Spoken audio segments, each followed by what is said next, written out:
তোমাকে সেই কথাটাই মনে করিয়ে দিচ্ছি বৌমা। কোন কথা? গত বছর এই দিনে তোমাকে বরণ করে ঘরে তোলার সময় যে কথাটা বলেছিলাম। আমি কি সে কথার কোনো অমর্যাদা করেছি? না, তা তুমি করনি। তবু একটা চলতি কথাই আছে রে, মেয়েরাই সংসার গড়ে। আপনার বড় ছেলে আপনাদের যে ভালোবাসে, কোনোদিন এই সংসার ভাঙবে না। উনি তো সেদিন স্পষ্ট করে বলে দিলেন, পলাশ যদি আমাকে কোনোদিন আলাদা করে দেয় সেদিন আমি আত্মহত্যা করব। সেই জন্যই তোমার পলাশকে নিয়ে এত গর্ব। সংসারে সবার উপর সমান মায়া, সমান কর্তব্য। গোটা সংসারটাই তো পলাশ একাই টানছে। ভাইদের পড়ানো, সংসারের ভরণ পোষণ, বাবার চিকিৎসা। বাবা কি আর ভালো হবে না মা? ওই আর হচ্ছে। আর 4 বছর পক্ষাঘাত হয়ে বিছানায় পড়ে আছে। ডাক্তার কবিরাজ দেখাতে দেখাতে গাদা গাদা টাকা খরচা হয়ে যাচ্ছে, কিন্তু এতটুকু ফল আমি দেখতে পাচ্ছি না। ফল যদি ভালো না হয় তাহলে অযথা শ্বশুর মশাইয়ের পিছনে টাকা খরচ করে লাভ কি? তবু যতক্ষণ শ্বাস ততক্ষণ আস। ঠাকুরপো যদি একটা চাকরি বাকরি করতো। নিশ্চয়ই করবে। এই তো পলাশ সবে স্কুল ফাইনাল পাস করে কলেজে ঢুকেছে। 2-1টা পাস দিক, বিনা পাশে কি ভালো চাকরি হয়? আজকালকার দিনে পাশের কোনো দাম নেই মা। কেন দাম থাকবে না? শিক্ষার দাম নিশ্চয়ই আছে। তাছাড়া পঙ্কজ, ওর মনে বড় আশা, ভাই লেখাপড়া শিখে 10 জনের 1 জন হোক। শুধু আশা থাকলেই হয় না, তার সঙ্গে সঙ্গতিও দরকার। বৌমা, আমার ভুল বুঝবেন না মা। ছেলে বিয়ে দিয়েছেন, ধীরে ধীরে সংসার বাড়ছে। সময় থাকতে সাবধান না হলে ভবিষ্যতে দুঃখের শেষ থাকবে না। ভবিষ্যতের ভাবনা তুমি এখন ভাবছো কেন বৌমা? পলাশের চিরদিন নিশ্চয়ই বসে খাবে না। ঠাকুরপার মতিগতি যে চিরকাল সমান থাকবে তারই বাকি নিশ্চয়তা আছে। পলাশকে আমি পেটে ধরেছি, তাকে আমি ভালোভাবেই জানি না। পঙ্কজ দুঃখ পাবে, কষ্ট পাবে, এমন কাজ আমার পলাশ কখনোই করবে না। না করলেই ভালো। ওরা এখনো ছোট, নরম মাটির তালের মতো। তুমি যেমন ভাবে গড়াবে ও ঠিক তেমনি ভাবেই গড়ে উঠবে। তা অবশ্য ঠিক। আমি আর কদিন বৌমা, 2 দিন পরে এই সংসারের হাল তোমাকেই ধরতে হবে। দেওরদের ভালোবাসতে হবে, ছেলেদের ভালোবাসতে হবে, শাসন করবে। অন্ধ ননদের বোঝাও হয়তো সারাটা জীবনে তোমাকেই বইতে হবে। চৈতালির জন্য বড় দুঃখ হয়, কিন্তু দুঃখ লাঘবের কোনো উপায় নেই মা। থাকো সব কথা, তুমি সব গোছগাছ করো। ওরা 2 ভাই এখনই হয়তো এসে বলবে বিবাহ দিন পালন করা হবে। বাবার পাড়াগায় বিবাহ দিন পালনের যখন কোনো রেওয়াজ নেই তখন কি দরকার ছিল? শত দুঃখ কষ্টের মাঝে একটু আনন্দ হাসিও দরকার আছে বৌমা। ঠাকুরপো কোথায়? কোথায় আবার? হয়তো দলবল জুটিয়ে নিয়ে কারো হয়তো পানা পুকুর সাফ করছে, নয়তো কোনো অনাথা মেয়ের বিয়ের জন্য পাড়ায় পাড়ায় চাঁদা আদায় করতে বেরিয়েছে। ওই জন্তুটাকে নিয়ে আমি আর পারি না বাবু। কোন জন্তুর কথা বলছো, বড় নাকি মেজো? এই বাড়িতে এত সুন্দর আকার কাকে দেয়া যায় ঠাকুরপো? বড় মেজোর কথা শুনলে মা? তা কি জন্তু আমি? কুকুর বললে কিন্তু ঠ্যাক করে কামড়ে দেবো, আর বাঘ বললে লাফিয়ে ঘাড়ে পড়বো, আর ভল্লুক বললে তো ঘাড় মোটকে সব রক্ত খেয়ে দেবো। তোমাকে কি ওসব বলা যায়? তবে হ্যাঁ, তোমার সঙ্গে রামানুজার লঙ্কা দমনকারীর খুব মিল আছে। লঙ্কা দমনকারী তার মানে হনুমান। ঠিক আছে, তাহলে হনুমানের লেজের আগুনে তোমারই মুখ পড়াবো। থাম বাদর। এই দেখো হনুমান থেকে বাদর হয়ে গেল। দাদা, এবার তুমি একটা কিছু বলো। তুই রামের ভাই লক্ষণ রে। কি গো জনক নন্দনী, আপনাদের কথা শুনলে? তুই থামবি? আচ্ছা ঠিক আছে, ব্রেক করলাম। কি ঠিক করলি তোরা? 2 ভাই অনেক আলাপ আলোচনা মাত্র সিদ্ধান্ত নিলাম এই যে বিবাহ দিন অবশ্যই পালিত হবে। হ্যাঁ, দেখেছো বৌমা, আমি তোমাকে আগেই বলেছিলাম আমার কথাগুলো তোমরা কেউ কানে তোলো না। সময় থাকতে তোমাদের মুখ থেকে না রাতিও সরে না। ওমা, বিয়ের দিন পালানোর মতো ঝামেলা কিসের? এ তোর বিয়ে নয় যে এত সুন্দর লোক কুটুম খাদ্যা তোলা পুরোহিত না পেয়েছে। আহা বাবা, তবু তো মানে দুপারজন লোকজনকে বলা, সামান্য কিছু কেনাকাটা এগুলো তো করতে হবে। ও মা, কেনাকাটার কারণে দু ভাই সেরে এসেছি। হ্যাঁ, বলাবলির কাজ করতে অভয়দা গেছে। বৌমা, বৌমা তুমি আর দেরি করো না, মা দেরি করো না, তাড়াতাড়ি তুমি ঘরদোরগুলো সাজিয়ে ফেলো। আমি একটু ওই হেসেলের দিকে যাই, হেসেলটা আমি সামলাবো কোনে, তুমি তাড়াতাড়ি ঘরদোর সাজিয়ে ফেলো। হ্যাঁ বৌদি, আজ তোমাকে একটা দারুণ উপহার দেবো। কি? এখনই বলবো? যথাসময় চাটনি দেবো, একেবারে তাড়িয়ে তাড়িয়ে খাবে। কেমন, হ্যাঁ? বহু জন্মের পূর্ণ ফলে আমার মা ভাই আমি পেয়েছি। নিজের কথাটা একটু ভেবো। মানে বিয়ে করেছো, দায়িত্ব ঘাড়ে নিয়েছো, চিরকাল তো আর আমরা দুজনে থাকবো না। কথাটা একটু বাঁকা বাঁকা মনে হচ্ছে। পরিণামে যখন সব হারাবে, এই বাঁকা বাঁকাই তোমার কাছে সোজা হবে। সব হারাবো মানে কি বলতে চাইছো তুমি? মা ভাইকে তোমার চিরদিন দেখবে। তোমার কি তাতে কোনো সন্দেহ আছে? আপনার পেটের ছেলেই মা বাবাকে দেখে না, তো ভাই। সন্তলিকা, তোমার মতো ডাইনির পেটে যে সন্তান জন্মগ্রহণ করে তারাই শুধু বাবা মাকে দেখে না। কি বললে? মনের করে তোমার ঘুম ধরেছে কুন্তলিকা, এখনো সময় আছে, তুমি সংশোধন হও, নইলে পরিণাম কিন্তু অত্যন্ত অন্ধকার। তোমার ভালোর জন্যই বলছিলাম। অনেকগুলো টাকা মাইনে পাই বলে তোমার চোখটা ধার দিয়ে গেছে কুন্তলিকা, কিন্তু তুমি হয়তো ভুলে যাচ্ছ আমার বাবা অনেক কষ্ট করে অনেক পরিশ্রম করে ওই জমিগুলো বন্ধ করে রেখেছিল বলে আজ আমি চাকরি করছি। কিন্তু তুমি ভুলে যাও না কুন্তলিকা, সেই জমিগুলো আজ তোমার ভবতোষ কাকার কাছে বাধা। জানি। জানো, কিন্তু শুধু এইটুকু জানো না আমার বাবা কত পরিশ্রম করে দিনের পর দিন মাথার ঘাম পায়ে ফেলে ওই জমিগুলো করেছিল। আজ 4 বছর হলো বাবা পক্ষা আঘাতে পড়ে গেছে, যাকে তুমি আজ বোঝা মনে করছো। কখনো তো বলেছি। সোজাসুজি না বললেও আকার ইঙ্গিতে তো বহুবার বুঝিয়ে দিয়েছো। একটা কথা মনে রেখো, চাকরি করে টাকা ইনকাম করছে আমি, তাহলে তোমার তো গায়ে জ্বালা ধরতে কেন? কারণ যুগের হজ পাল্টে গেছে। এখন আসলে ওই নকলের দাম বেশি, ফল ফুলের কথা কেউ হবে না। তুই ঠিকই বলেছিস সবাইদা।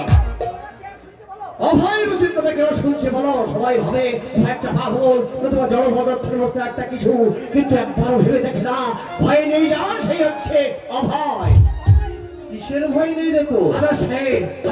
আদর্শ কখনো মারে না, কখনো হবে না, তবু মানুষ আজ একটু একটু করে আদর্শ থেকে ছড়ে যাচ্ছে, রক্ত ভাষা বাধ্য হয়ে একটু একটু করে মরছে, অভয়ের কথা শুনে চৈতন্য হারাচ্ছে। কি বলছিস সবাইদা? ওই যুগের হাওয়া পাল্টে গেছে, কেউ ধরে না কারো ধার। যুগের হাওয়া পাল্টে গেছে, কেউ ধরে না কারো ধার। আসল ভেবে আসল ভাসে, চোখে না চলে নকল বেশি চটকদার। যুগের হাওয়া পাল্টে গেছে, কেউ ধরে না কারো ধার।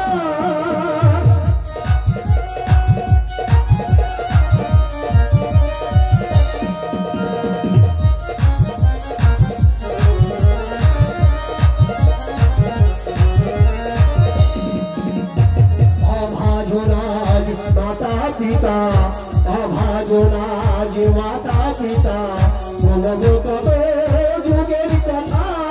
অভাজনাজ মাতা পিতা, বলবো কত যুগের কথা। বল হয়েছে গলার মালা, বল হয়েছে গলার মালা, বাঁধো তবে পথের পার। যুগের হাওয়া পাল্টে গেছে, যুগের হাওয়া পাল্টে গেছে, কেউ ধরে না কারো ধার। যুগের হাওয়া পাল্টে গেছে, কেউ ধরে না কারো ধার। নির্ভয় থেকো ভাই, তোমার বন্ধুর কাছে বয়ের মূল্য শুকনো পাতার মতো মূল্যহীন। মনে হয় একটু মেঘ করেছে। তবু ঝড় উঠছে আমি দেব না রে অভয়। এই ওদিকে সব কিছু ঠিকঠাক করে এসেছিস তো? হ্যাঁ, সব বলে এসেছি। বিপিন বাবু, মমতা সন্ধার, বল্লভকে কাউকে বাদ দেয়নি। বেশ ভালো কাজ করেছিস। তাহলে এখানে আমাদের এক মুহূর্ত দাঁড়ানো চলবে না। আয় চলে আমার সঙ্গে চলো, চলে চলো, চলে। চলো।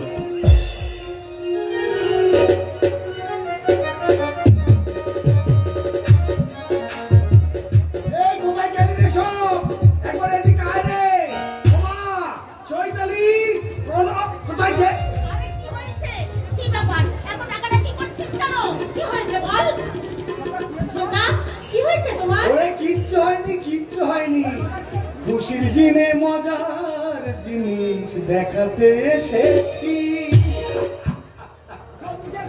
জন্তু কি আর সাথে সাথেই বলি, এমন ভাবে চেঁচাচ্ছে যেন বাঘে ধরেছে। দিন দিন বয়স বাড়ছে না, আরো ছেলে মানুষ হচ্ছে। আরে মায়ের কাছে ছেলে মেয়ে কি কখনো বড় হয়? কি গো বড় হয় বলো?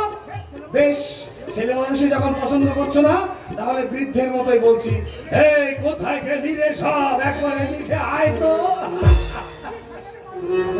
কি সাংঘাতিক মানুষ তুমি ছোটটা, যা ভয় ধরিয়ে দিয়েছিলে আমি আরো ভাবলাম কি না জানি কি হয়েছে। কি রে, এতগুলো জামা কাপড় কি জন্য কিনেছিস? কাদের জন্য কিনেছিস? কেন, আমার বাবা তো ভাই বোনদের জন্য। বাজিটার কথা শুনে সর্বাঙ্গ রি করে জ্বলে যায়। পাজি? আবার পাজি বললে তো? ঠিক আছে, আমায় যখন পাজি বলে তোমার জন্য লাল করে গরমের শাড়ি দিয়েছিলাম, এটা তোমায় দেবই না। আমি কি জামা কাপড়ের জন্য তোমার কাছে বায়না ধরেছিলাম? সে কি আমাকে ভালো বলো, নইলে পা ধরলাম, পা কিন্তু ছাড়। ছেড়ে দে, বুড়ো ছেলের কাণ্ডখানা দেখলে না রগে ওপর ছাড় ছাড় বলছি। উফ, ওরে দুষ্টু, ছেড়ে দে। আহা, আচ্ছা বাবা, শোনা ছেলে বলছি, ছেড়ে দে ছেড়ে দে। তাহলে আমাকে একটা চুমুক খাও। তুই চালাতেই না, তুই পারিস। খাও তো। আচ্ছা, এত জামা কাপড় তুই এখন কিনতে গেলি কেন? ও বাস, 1.5 মাস পরেই তো দুর্গা পুজো, একসঙ্গে দুই কাজ করে ফেললাম। কি ভালো করিনি? মন্দ বলার কি আর উপায় আছে? আচ্ছা, বৌদি কোথায় গেল, সে চুলেশ্বরী কন্তলিকা? আচ্ছা দাঁড়া দাঁড়া, আমি ডেকে দিচ্ছি। আচ্ছা। আমি ডেকে- চৈতালি, হ্যাঁ দাদা। তুই বুঝি ভাবছিস আমায় কখন দেবে, তাই না? কখনো না। ঠাকুরপো, আমায় ডাকছো? হ্যাঁ ডাকছি, কেন ডাকছি জানো তো? তোমার রূপ দেখতে। রূপ কি আর আছে ভাই যে দেখবে? না, দাদার মতো মানুষের মাথা যখন ঘুরিয়ে দিয়েছে, রূপের দিমাগ কি তোমার কম? না ঠিক, আমি দেখতে পাইনি সত্যি, তবু বৌদি রূপের সুখ্যাতি সবাই করে। অনেক কাজ আছে, দেখেছো কেন তাই বলো। ও মা, এই ঠাকুরপো নতুন জামা কাপড় এনেছো বুঝি? কই দেখি দেখি।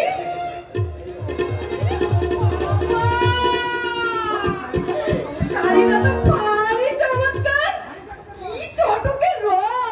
তা কার জন্য এনেছো এটা ঠাকুরপো? চৈতালির জন্য। আমি আরো ভাবলাম, দেখো দেখো ঠাকুরজি, রংটা তোমার পছন্দ হয় কিনা।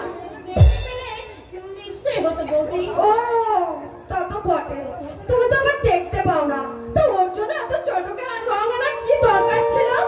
ও কি দেখতে পায়? আমরা তো পাই বৌদি। না ছোটা, বৌদি ঠিকই বলেছে, আমি অন্ধ।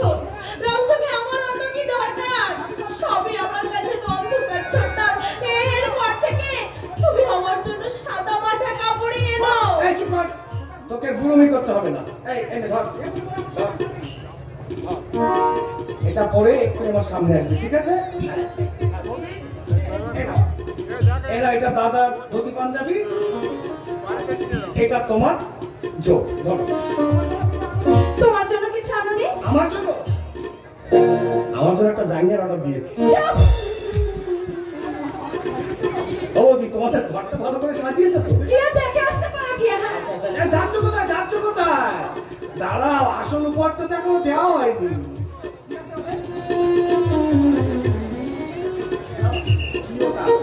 কি ওটা? এটা তোমার নয়, আমার ভাইপো বা ভাইটির জন্য, বুঝেছো? তাড়াতাড়ি এর সৎ ব্যবহারটার জন্য করা হয়, বুঝেছো? যাও। কি অসভ্য তুমি মাইনি। ছোটা, নূপুর আসবে না আজ? নূপুর আসবে না মানে? আরে এসেই তো এই ছেলে ঢুকে পড়েছে। কি? আমার সঙ্গে দেখা না করেই কাজে লেগে পড়েছে? দাঁড়াও, নূপুরের সঙ্গে আজ আমি দারুণ ঝগড়া করবো। নাও ধরো। কি এটা আবার কি? আহা, কিছুই জানেন না। তোমাদের পিরিতের চিরকুট গো, পিরিতের চিরকুট। কথা আবার কাউকে বলতে বারণ করে দিয়েছিল।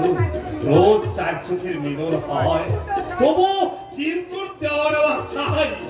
কবে যে চিরকুটের পালা শেষ হবে, আমি শুধু তাই ভাবি দাদা বাবু, আমি শুধু তাই ভাবি।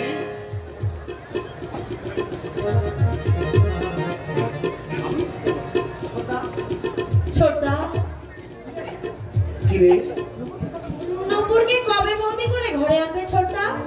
আগে তোর ঘর বেঁধে দি, তারপর। আর এ জীবনে তোমার বিয়ে করা হবে না। কেন? তোমার অন্ধ বোনকে ঘরে তুলবার জন্য কেউ তো আর হাফিজ দেশ করে বসে নেই। ওই পাগলি আছে রে, আছে। এত বড় পৃথিবীতে কেউ না কেউ তো নিশ্চয়ই আছে। তবে সেই আশাতেই থাকো, সাত মধ্যে এলো পড়বে না আর রাধাও নাচবে। আর বল নাচবে? ওরে রাধা তো নাচবে, তোর এই ছোটটা ওই কেষ্টকেও নাচিয়েছে।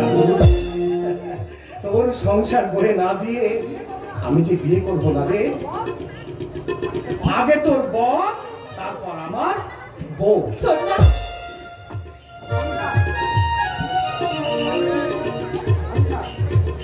সংসার মেয়েদের জীবনের সহজাত স্বপ্ন।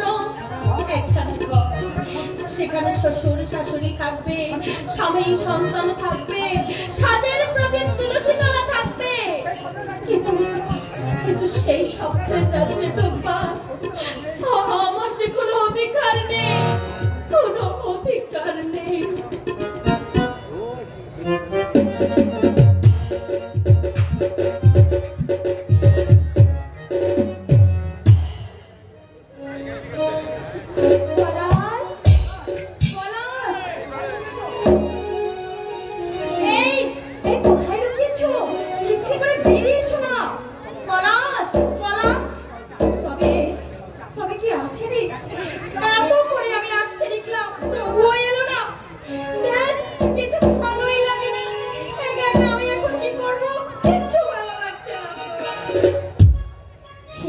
কেন এলো না, কিছু ভালো লাগে না। এবার আসুক তাদের আমি মজা দেখাবো। যদি ফুলগুলো হয় অভিমানে ঝরে যায়, আমি মালা গেঁথে বলো কারে পরাবো। সে যে কেন এলো না, কিছু ভালো লাগে না, না ভালো লাগে না।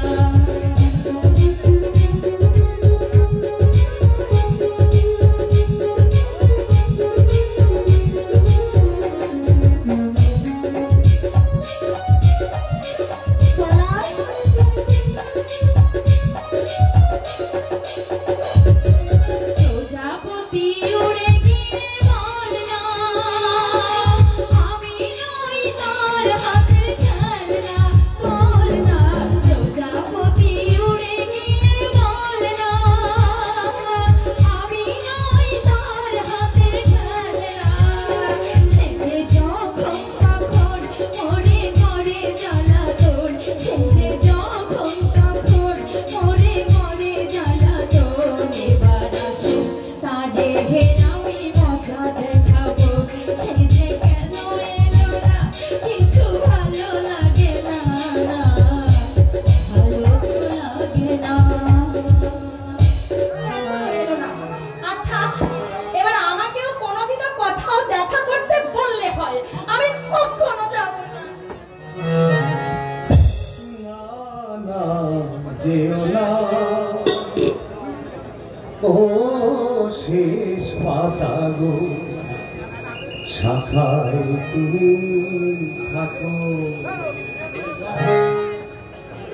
না যেও না, ও শেষ পাতা গো, শাখায় তুমি থাকো।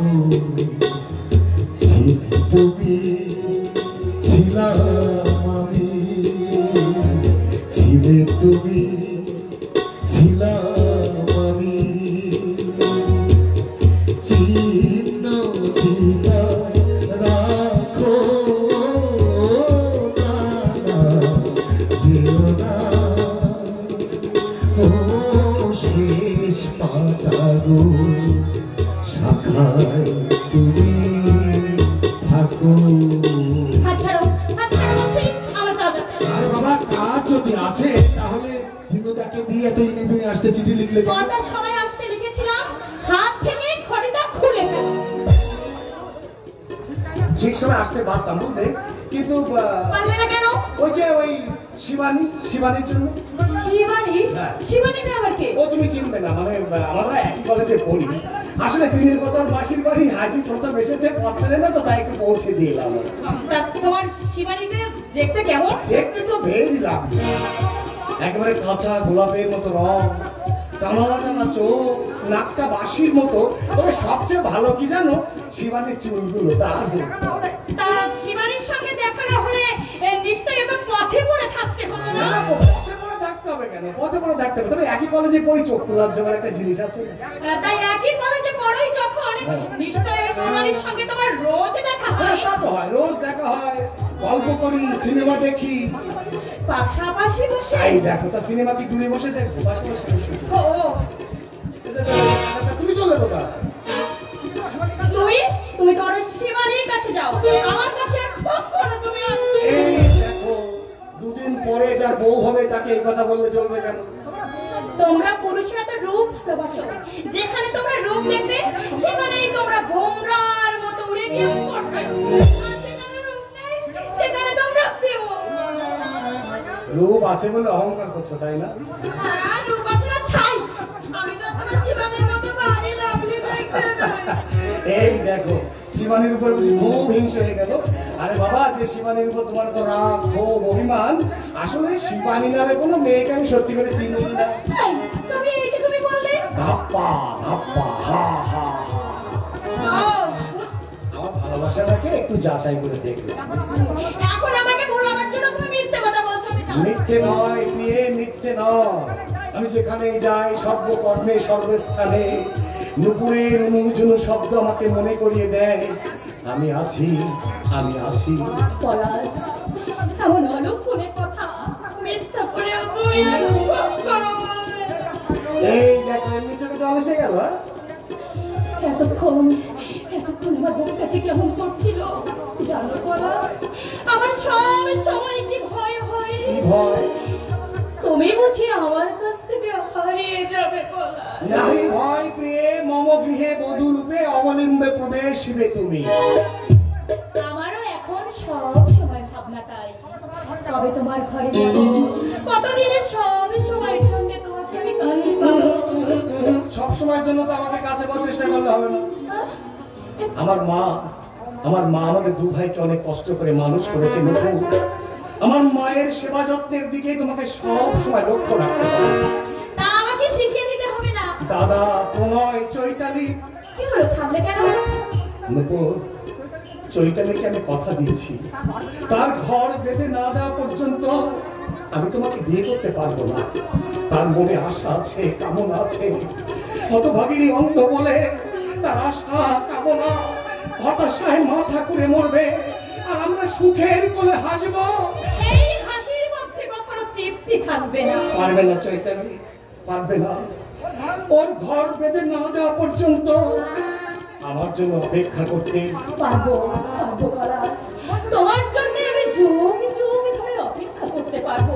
এই তো আমার ভাগ্য লক্ষ্মীর উপযুক্ত কথা। আমি শুধু তোমার, আর সারা জীবন আমি শুধু তোমারই থাকবো। তাই নাকি? নিজের মনকে তুমি প্রশ্ন করো। প্রশ্ন তো করলাম, উত্তর পাচ্ছি কই? তুমি বলে দাও। ছোট্ট একটা জীবন পৃথিবীতে কেন বলো আশা, অনন্তকাল ভালোবেসে ফুরাবে না আমার ভালোবাসা। তুমি অমর করে দাও আমাকে, মন চায় তোমাকে, মন চায় তোমাকে। ছোট্ট একটা জীবন নিয়ে পৃথিবীতে কেন বলো আশা, অনন্তকাল ভালোবেসে ঘুরাবে না আমার ভালোবাসা। তুমি অমর করে দাও আমাকে, মন চায় তোমাকে,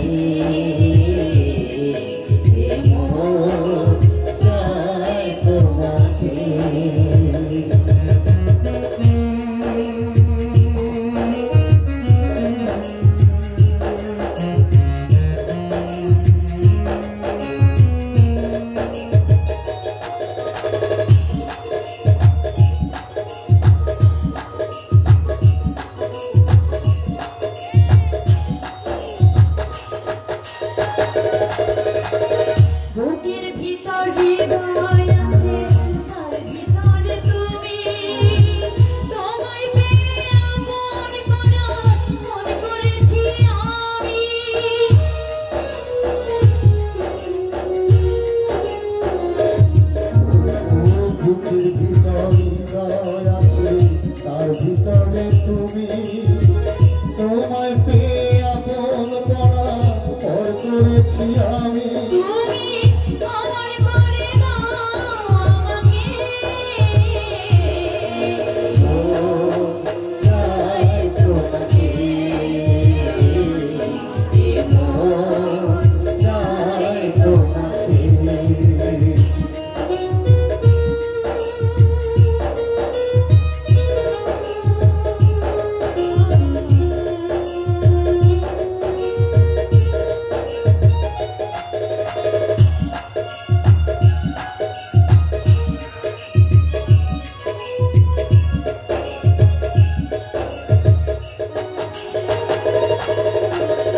অন্ধ হয়ে তোমায় আমি বেসেছি যে ভালো, নাই বা থাকুক দু চোখ আমার, নাই বা থাকুক ভালো।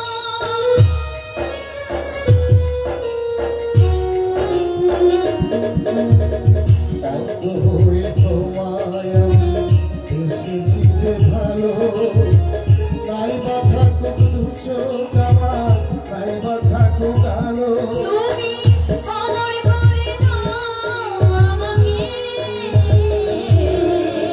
ও চাই তোমাকে, ও চাই তোমাকে। ছোট্ট একটা জীবন নিয়ে পৃথিবীতে কেন ভালোবাসা? ভালোবেসে ফুরাবে না আমার ভালোবাসা। তুমি আমার ঘরে দাও আমাকে, মন চাই তোমাকে, মন চাই তোমাকে, মন চাই তোমাকে। সন্দেহ পার করো মারে হরি দে হরি হরি রাধে কৃষ্ণ রাধে কৃষ্ণ।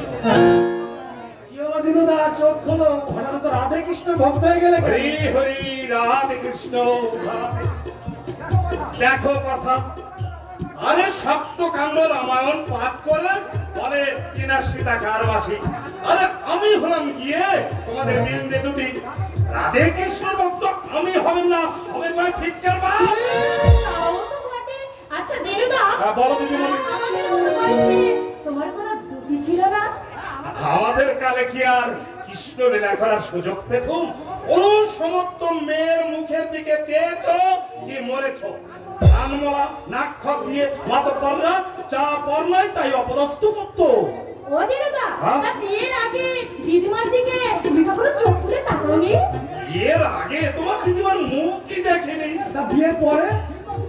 বিয়ের পরে দিন ভোর শুধু চরণই দেখতো। চরণ কেন? ইয়া বড় ঘন্টা দিয়ে থাকতো যে। ও দিনুদা, হ্যাঁ? তা রাত্রে বললে তোমাদের পেতেই হবে না। অনেক শাস্তি সাধনা করে দুই একদিন মুখ দেখেছি। 10টা কথা জিজ্ঞেস করলে একটার উত্তর পেতুম। যে তা দিদিমার সঙ্গে তোমার কি সব হতো? অত সব সব মনে আছে। আর বাবা যা মনে আছে বল, আমরা একটু শিখে দু দিই। একটা কথা আমার মনে আছে। হ্যাঁ, বলো। যেমন ওই প্রাতকালে উঠে বাসি বিছানায় তোমার দিদিমা আমায় প্রণাম করতো। স্নান করে এসে পা ধুয়ে জল খেত। দিদিমা দিদিমা খুব ভক্তি করতো তোমাকে, তাই তা না? দিদিমা ভক্তি করতো, শুনেছে তো কি কি করতো? বাসি বিছানায় প্রণাম, পা ধুয়ে জল, মনে থাকে যে? সব করতে আমার ভয়েই গেছে। সব কথা বলো না দিদিমণি। সতীর চেয়ে বড় এ জগতে সতীর আর কি আছেন? ও দিদিদা, হ্যাঁ? আচ্ছা তা আমাদের বিয়ে হলে তুমি খুব খুশি হবে, তাই না? সে কথা আর বলতে, আমি তো সেই দিনটার জন্য হাত নির্দেশ করে বসে আছিল। সত্যি? তোমরা ছাড়া এই পৃথিবীতে আমার আর কি আছে বলো? তোমায় 1 বছর রেখে কর্তা মা মারা গেলেন। কর্তা বাবু টাকা দিয়ে ঝি রাখলেন ঠিকই, কিন্তু যে কি পারবেন? পারবেন কেন? আমি তোমার বুকে পিঠে করে এতটা ডাগর করেছি, তুমি সুখী হলে আমি সুখী হব দিদিমণি। তোমার আশা বোধহয় কোনোদিনও পূরণ হবে না গদিমদা। না না, এমন একটা অপাত্রের গলায় তোমার দিদিমণি কোনোদিন মালা পড়াবে না। অমন অলক্ষণ কথা মুখে আননে দাদা বাবু। অলক্ষণে নয়, এটাই সত্যি দিনুদা। আমার সঙ্গে মস্কারা করছো? রোজ 10 বার দেখা হওয়ার পরে যারা চিরকুটে দেওয়া নেওয়া করে তারা আবার ও দিনুদা, এসব কথা তুমি কাউকে বলনি তো? খেপেছো, খেপেছো। এই তো সেদিন আমার হাতে চিরকুট দেখে কর্তা, এই যা। কি হলো? কর্তা সেই কখন তোমাকে ডাকতে পাঠিয়েছে? ও, তাই এতক্ষণ তুমি বলনি কেন? যুগলা মিলন দেখে আমি মোহিত হয়ে গেলাম। বড় ফুসরত পালন কই। এসো, শিগগির এসো। হ্যাঁ, তাই চলো চলো। আর না, চলো চলো। এই শোনো শোনো শোনো শোনো শোনো। এই ডাকছে কেন তা তো বললেন না? এমনি ডাকছি। তো আমিও ভাবলাম কেউ বোধহয় তোমাকে আমার কাছ থেকে লুট করে নিয়ে যেতে এসেছে। সত্যি সত্যি যদি কেউ লুট করতে আসে, তাহলে ক্ষত্রিয়ের ন্যায় পরাজিত সেই দুর্জন পামরে বীর্য শুল্কে পানি তব করিব গ্রহণ।